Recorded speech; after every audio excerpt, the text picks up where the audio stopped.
ನಮಸ್ತೆ. ಇವತ್ತು ಬದನೆಕಾಯಿನ ಉಪಯೋಗಿಸಿ ಎಣ್ಗಾಯಿ ಗೊಜ್ಜು ಮಾಡೋದು ಹೇಗೆ ಅಂತ ತಿಳಿಯೋಣ. ಲಾಸ್ಟ್ ವಿಡಿಯೋದಲ್ಲಿ ಒಂದು ರೀತಿ ಎಣ್ಗಾಯಿ ಗೊಜ್ಜು ಹೇಳಿಕೊಟ್ಟಿದೆ. ಇವತ್ತೇ ಬೇರೆ ರೀತಿ ಎಣ್ಗಾಯಿ ಗೊಜ್ಜು ನೋಡಿ. ಇದಕ್ಕೆ ಒಂದು ಅರ್ಧ ಕೆಜಿಯಷ್ಟು ಬದನೆಕಾಯಿ. ನಾವು ಈ ಬದನೆಕಾಯಿಗೆ ಹೀರನಗೆರೆ ಬದನೆಕಾಯಿ ಅಂತ ಅಂತೀವಿ ನಮ್ಮ ಮೈಸೂರಲ್ಲಿ.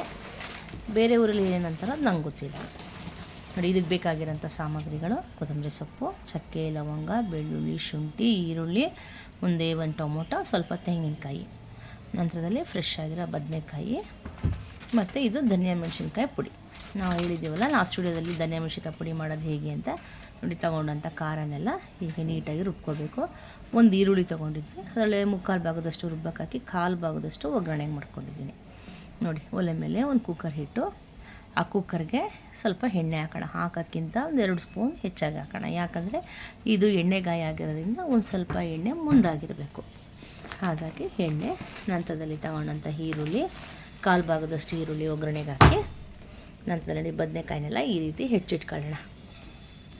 ಈ ಥರ ಹೆಚ್ಚಿಟ್ಕೊಂಡು ಖಾರ ರುಬ್ಬಿದಂಥ ಖಾರಕ್ಕೆ ಹೆಚ್ಚಿಂಥ ಬದನೆಕಾಯಿನೆಲ್ಲ ಹಾಕಿ ಖಾರದ ಜೊತೆ ಚೆನ್ನಾಗಿ ಕಲಸಿ ಒಗ್ಗರಣೆಗೆ ಹಾಕೋಣ. ನೋಡಿ ನೋಡಿ, ಈ ರೀತಿ ಖಾರ ಜೊತೆಗೆ ಬದನೆಕಾಯಿನೆಲ್ಲ ಕಲಸಿ ಈ ರೀತಿ ಎಣ್ಣೆಗೆ ಹಾಕೋದು. ಎಲ್ಲ ಬದನೆಕಾಯಿನೂ ಅದೇ ರೀತಿ ಹಾಕೋಣ. ಈ ಎಣ್ಗಾಯಿ ತುಂಬ ರುಚಿಯಾಗಿರುತ್ತೆ. ಚಪಾತಿ, ಅನ್ನ, ದೋಸೆ, ಇಡ್ಲಿ, ರೊಟ್ಟಿನೂ ಕೂಡ ತಿನ್ನಬಹುದು. ಜೋಳದ ರೊಟ್ಟಿ ಜೊತೆಗೆ, ಅಕ್ಕಿ ರೊಟ್ಟಿ ಜೊತೆಗೆ, ರಾಗಿ ರೊಟ್ಟಿ ಜೊತೆಗೆ ತುಂಬ ಚೆನ್ನಾಗಿರುತ್ತೆ ನೋಡಿ. ತಗೊಂಡಂಥ ರುಬ್ಬಿ ಮಸಾಲೆ, ಬದನೆಕಾಯಿ ಎಲ್ಲನೂ ನೀಟಾಗಿ ಕಲಸಿ ಎಣ್ಣೆಗೆ ಹಾಕಿದ್ವಿ. ಕೆತ್ಕೋದು ಬೇಡ ಜಾಸ್ತಿ, ಬದನೆಕಾಯಿ ಎಲ್ಲ ಹೊಡೆದೋಗುತ್ತೆ. ಬದನೆಕಾಯಿ ಹೊಡೆಸ್ಬಾರ್ದು, ಅಂದರೆ ತುಂಬ ಬೆಂದು ಎಲ್ಲ ಮೆತ್ತಗೆ ಹಾಕಬಾರ್ದು ನೋಡಿ. ಈಗ ಸ್ವಲ್ಪ ಈರುಳ್ಳಿ ಇಟ್ಕೊಂಡಿದ್ವಲ್ಲ, ಈ ಈರುಳ್ಳಿನ ಈಗ ಹಾಕೋಣ ನೋಡಿ. ಸ್ವಲ್ಪ ರುಚಿಗೆ ತಕ್ಕಷ್ಟು ಉಪ್ಪು ಹಾಕಿ, ರುಚಿಗೆ ತಕ್ಕಷ್ಟು ಉಪ್ಪು ಹಾಕಾಯ್ತೀಗ. ಇದು ಈಗ ಹೆಚ್ಚಿಟ್ಟು ಸ್ವಲ್ಪ ಕೊತ್ತಂಬರಿ ಸೊಪ್ಪು ಮಾಡ್ಕೊಂಡಿದ್ವಲ್ಲ, ಆ ಕೊತ್ತಂಬರಿ ಸೊಪ್ಪನ್ನ ಈಗ ಹಾಕಿ ನಿಧಾನಕ್ಕೆ ತಿರ್ಗೋಣ. ದಪ್ಪು ಬದನೆಕಾಯಲ್ಲಿ ಮಾಡೋದೇ ಎಣ್ಗಾಯಿ ಗೊಜ್ಜು ಬೇರೆ ಥರ, ಈ ಚಿಕ್ಕ ಬದನೆಕಾಯಲ್ಲಿ ಮಾಡೋದೇ ಎಣ್ಗಾಯಿ ಗೊಜ್ಜು ಈ ಥರ. ಈ ಎಣ್ಗಾಯಿ ಗೊಜ್ಜಲ್ಲಿ ಅನ್ನನೂ ಕೂಡ ತಿನ್ಬೋದು, ಅಷ್ಟು ಚೆನ್ನಾಗಿರುತ್ತೆ. ಅದಕ್ಕೆ ಕಡಲೆಕಾಯಿ ಬೀಜ, ಎಳ್ಳು, ಕೊಬ್ಬರಿ ಹಾಕಿ ಮಾಡ್ತೀವಿ. ಇದನ್ನೇ ಬೇರೆ ರೀತಿ ಮಾಡೋದು ನೋಡಿ, ತುಂಬ ರುಚಿಯಾಗಿರುತ್ತೆ. ನಮ್ಮ ಅಡುಗೆಗಳು ಇಷ್ಟ ಆದರೆ ಲೈಕ್ ಮಾಡಿ ನೋಡಿ.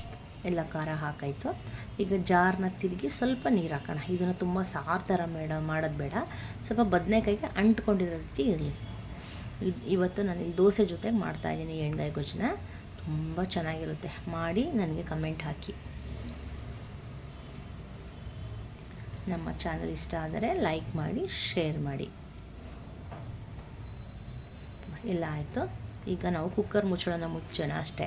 ವಿಷಲೆಲ್ಲ ಹಾಕೋದು ಬೇಡ. ಇದಕ್ಕೊಂದು ಸ್ವಲ್ಪ ನೀರು ಹಾಕ್ತೇನೆ ನೋಡಿ, ಇಷ್ಟು ಗಟ್ಟಿ. ಯಾಕಂದರೆ ಇನ್ನೂ ಇದು ಬೇಯಬೇಕು ಬದನೆಕಾಯಿ. ಇಲ್ಲಿ ನೋಡಿ, ಇಷ್ಟೇ ನೀರು, ಜಾಸ್ತಿ ಬೇಡ. ಇದಕ್ಕೆ ನಾವು ವಿಷಲ್ ಹಾಕೋದು ಬೇಡ. ಕುಕ್ಕರ್ ಮುಚ್ಚೋಳನ ಹಾಗೆ ಮುಚ್ಚಿ ಬೇಯಿಸೋಣ. ನೀರು ಹಾಕಾಯಿತು. ಈಗ ಲಿಡ್ನ ಕುಕ್ಕರ್ ಮುಚ್ಚೋಳನ ಮುಚ್ಚಿ ವೇಟ್ ಹಾಕೋದ ರೀತಿಯಲ್ಲಿ ಒಂದು ಮೀಡಿಯಮ್ ಫ್ಲೇಮ್ ಇಟ್ಟು ಈ ಬದನೆಕಾಯಿನೆಲ್ಲ ಬೇಯಿಸೋಣ. ಬೇಯ್ತಾ ಇದೆ.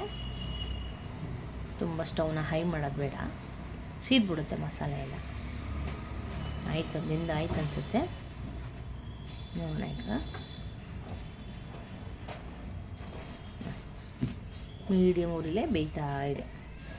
ಒಂದು 10-12 ನಿಮಿಷಗಳ ಕಾಲ ಚೆನ್ನಾಗಿ ಬೇಯಬೇಕಿದು. ಈಗೆಲ್ಲ ಬೆಂದಾಗಿದೆ. ಈಗ ಸ್ಟವ್ನ ಆಫ್ ಮಾಡೋಣ ನೋಡಿ. ಸ್ಟವ್ನ ಕಮ್ಮಿ ಮಾಡಿ ಕುಕ್ಕರ್ ಲಿಡ್ನ ಓಪನ್ ಮಾಡಿ ನೋಡೋಣ ಗ್ರೇವಿ ಬದನೆಕಾಯಿ ಎಣ್ಗಾಯಿ ಹೇಗೆ ಬೆಂದಿದೆ ಅಂತ ನೋಡಿ. ಇನ್ನು ಬೇಯ್ತಾನೆ ಇದೆ. ಇದನ್ನು ಈ ರೀತಿಯೇ ತಿರುಗಿಸ್ಬೇಕು. ತುಂಬ ಜಾಸ್ತಿ ತಿರುಗಿಸ್ಬಿಟ್ರೆ ಬದನೆಕಾಯಿ ಎಲ್ಲ ಒಡೆದೋಗ್ಬಿಡುತ್ತೆ. ಹಾಗಾಗಿ ತುಂಬ ತಿರುಗಿಸೋದು ಬೇಡ, ಸುಮ್ಮನೆ ರೌಂಡಾಗಿ ಒಂದು ಸಲ ತಿರುಗಿಸೋಣ. ಈಗ ನಂತರದಲ್ಲಿ ಸ್ಟವ್ನ ಆಫ್ ಮಾಡಿಬಿಡೋಣ. ಈಗ ರುಚಿಯಾದ ಎಣ್ಗಾಯಿ ಗೊಜ್ಜು ಅಂತೀವಿ ನಾವು. ಎಣ್ಗಾಯಿ ಗೊಜ್ಜು ರೆಡಿಯಾಗಿದೆ ನೋಡಿ. ಬದನೆಕಾಯಿ ಕೂಡ ಯಾವುದೂ ಒಂದೂ ಕೂಡ ಬದನೆಕಾಯಿ ಒಡೆದಿಲ್ಲ. ನಾವು ಹೇಗೆ ಹೆಚ್ಚಾಕಿದ್ವಿ ಹಾಗೇನೆ, ಅಂದರೆ ಬೆಂದಿದೆ, ಚೆನ್ನಾಗಿ ಬೆಂದಿದೆ ನೋಡಿ. ತಟ್ಟೆಗೆ ಹಾಕಿದ್ದೀನಿ.